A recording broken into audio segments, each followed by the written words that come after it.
Hello everyone, আজকে আমি বাবা আর মামা যাচ্ছিলাম বাজির কারখানায়। আর আমি প্রথমবার বাজির কারখানায় যাচ্ছি, তাই কিন্তু খুব এক্সাইটমেন্ট ছিলাম আর মনে মনে ভেবেই নিয়েছি যে অনেক বাজি কিনবো। আর এখানে কিন্তু রীতিমতো বাজির মেলা বসেছিল। যারা তোমরা বারাসাতে থাকো তারা কিন্তু অবশ্যই জানো, এই নারায়ণপুর থেকে সবাই বাজি কেনে। তো দেখো, আমরা তিনজনে 3 ব্যাগ ভরে ভরে বাজি নিয়ে চলে এসেছি। আর এখানে অনেক আরও বাজি ছিল যেগুলো আমরা বোনদের দিয়েছি। তারপরে বাড়িতে এসে কিন্তু দেখতেই পাচ্ছি আমার পেছনে ঢাকঢোল বাজছে, কারণ এখন আমরা যাব ঠাকুর আনতে। হ্যাঁ, আমাদের পাশের বাড়ির পুজো, যেখানে প্রতি বছর আমরাও পুজো দেই, তো আনন্দ করি। তো তারই কিন্তু ঠাকুর আনতে আমরা চলে এসেছিলাম। আর এই ঠাকুরটা ছিল আমাদের। এবছর একটু মনটা খারাপ, কারণ আমি একটু শরীরটা খারাপ থাকায় এবার পুজোতে আমি দিতে পারছি না। বাট কোনো ব্যাপার না, আদার্স এনজয়মেন্ট তো আমি করতেই পারি, সেই কারণে আমি চলে এসেছিলাম ঠাকুর নিতে।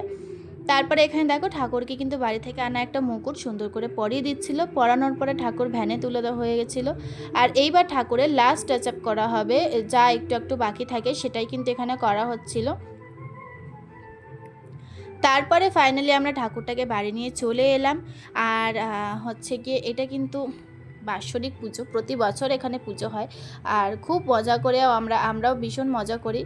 তো যাই হোক, তারপরে ঠাকুরকে নিজের জায়গায় বসানো হচ্ছিল। তো পুজোর নেক্সট পার্টগুলো তোমাদের সাথে পরের মিনি ব্লগে শেয়ার করব।